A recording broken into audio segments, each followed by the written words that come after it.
Hey everybody, my name is James Lee and I am one of the founders and administrators of the Embry Riddle Parents and Students unofficial group here on Facebook. Now I wanted to introduce myself and show you guys that I am a multiple amputee. I've lost both legs and at least part of all 10 of my fingers, and that's going to be important a little later in the video. But first, what I want to do is talk to you guys about why we started this group, what it's about, and then tell you guys about some stuff that's going on campus and ask you to please care about it and actually see if you can do something about it. Call the university, write letters, write emails, whatnot. The group was founded a couple years ago because the official Facebook group for parents is run by I believe the Parent Advisory Council. And that group is a great group, but they do not allow any dissent about the university. If you have something that's not a glowing report about the university, they do not allow it on that group. The other administrators and I felt that it was important there would be a place where parents and students could voice their concerns as well as their triumphs and their accolades for the university. So we founded the unofficial parent and student group. So let's get into what I'm making this video for. Now, yesterday I posted a video, or actually posted a picture, that caused quite a stir and got a lot of people quite upset. It's kind of interesting that they got upset because the picture was of one of the university campus safety vehicles parked in a disabled parking space. I went and spoke to the university campus safety people first to ask why it was there, and they told me there was a dire emergency and that they needed to be parked there. Well, actually the dire emergency happened about an hour after I took the photograph. Somebody did die on campus yesterday, and it was apparently a worker on the other side of campus over by the ICI building. But they used that as a reason why this car was parked there, even though it was parked there long before the real emergency happened.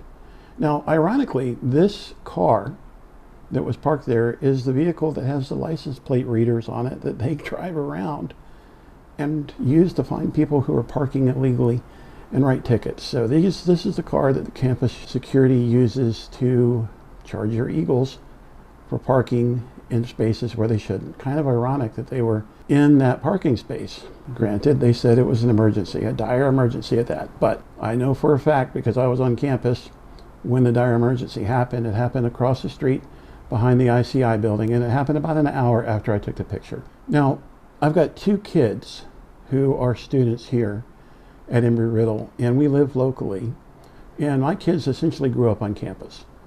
We're here a lot. I'm on campus a lot. I am doing some work with some students on campus. I'm the capstone project for some seniors engineering students because of my amputations. So I'm here a lot. And I have come, unfortunately, in contact with many times when it's quite apparent that the school does not care about the Americans with Disabilities Act, nor about the students, staff, faculty members, and visitors who come to the university who are disabled and who may have issues with mobility, such as me. Now, I am non-ambulatory. I am 100% bound to a wheelchair unless I walk on my knees, which I do to get in and out of my vehicle by putting on knee pads.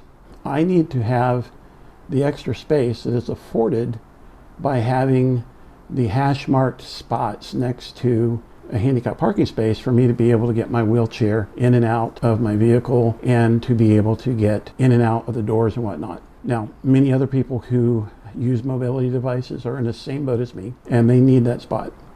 I'm going to show you a picture here again of the university campus safety vehicle parked in the parking spot, or actually in the hash marks right next to the handicap parking spot. As you can see, it is backed in. Why is that important? If it's backed in, they took the time to park it. When I went to the campus security office, I was told by the supervisor on duty that there was a dire emergency and that they were instructed to park there. Now, I find that very hard to believe because the dire emergency that I know of had not happened at that time. Now, I did call Volusia County Dispatch and see if there were any active calls at Embry Riddle during the time that found the vehicle parked there, and there were not. In fact, during the dire emergency, I went back to the other side of campus, and I did see that that vehicle had then been moved and parked in front of the building where you go when you come to learn about the school, the Welcome Center. I don't remember the name of it. Now, this is just one of many issues that I've seen in the last year since I lost my legs and my fingers. that show that the school doesn't seem to really care about the disabled. I was over in the ICI building during orientation, and I had to use the restroom in the handicap stall. It is impossible for somebody in a wheelchair to be able to reach and get the soap because it is so far away from the sink. Now you think, that's why should I worry about that? Not a big deal. Well, for one thing, people are worried about COVID, and one way to fight COVID is to wash your hands thoroughly. If you can't get to the soap because it's too far away, how do you wash your hands? Don't know. Now, another thing that the school has done is that this was actually reported to me by a student yesterday on the post that I had made about the vehicle being parked in the handicap spot, or the hash marks next to the handicap spot, is on the 3rd floor of the parking garage. The university, one department somewhere, whoever owns this golf cart that you can see in the video, uses the handicap parking spot on the 3rd floor as a place to park a university-owned golf cart and charge it. Now, it's not like it was an emergency, because as you can see, watch the video. Now, this morning I was shown this by a student. She says that this vehicle has been parked here for a week. As you can see, it's in a handicap spot. It is a university-owned golf cart, and there is, you can see right up there, if I can show you, right there, that is the charger plug that goes around the corner to plug this in. There's no dire emergency since it's plugged in. Anecdotally, I've heard it's been here for a week. It really makes you wonder if the school actually cares about the disabled, their students, the faculty, the teachers, people who visit.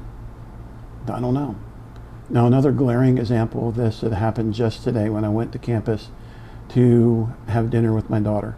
On the way in, I noticed that there was a university employee who had backed her vehicle into a handicap parking spot so that she could unload the car for just a quick short time. Well, first of all, that's wrong. Watch the video and see what her reaction was. So here is a vehicle parked in the handicap spot. It's actually a university employee. Let's go have a chat with him.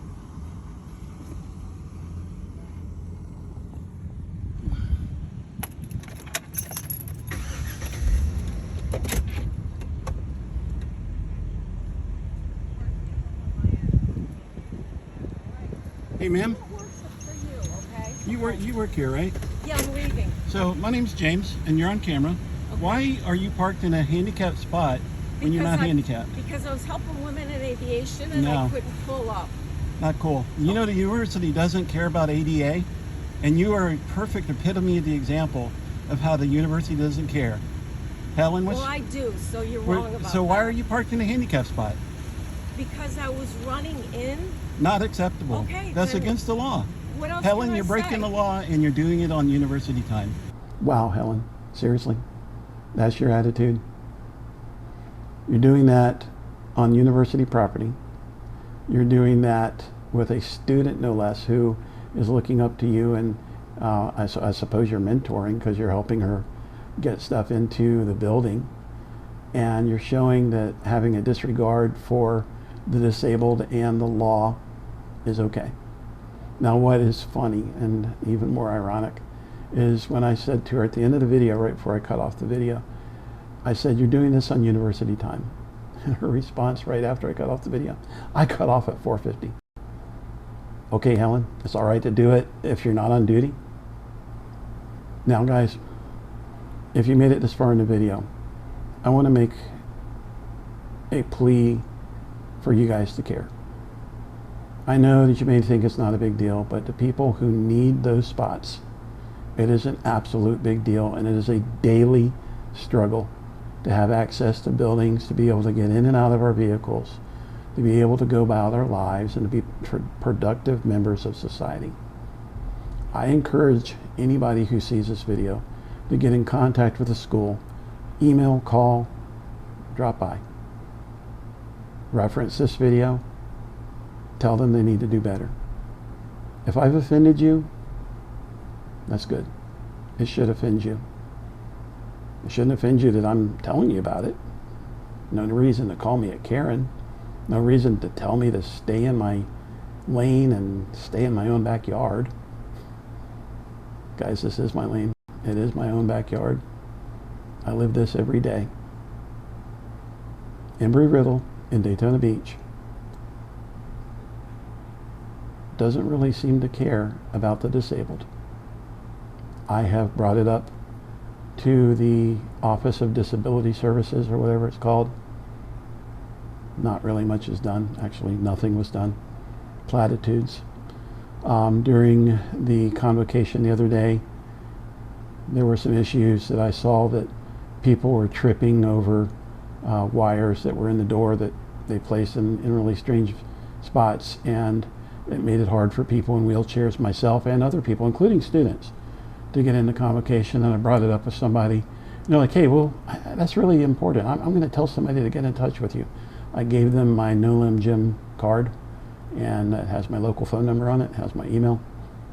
Haven't gotten any emails, haven't gotten any calls. The university doesn't seem to care about the disabled.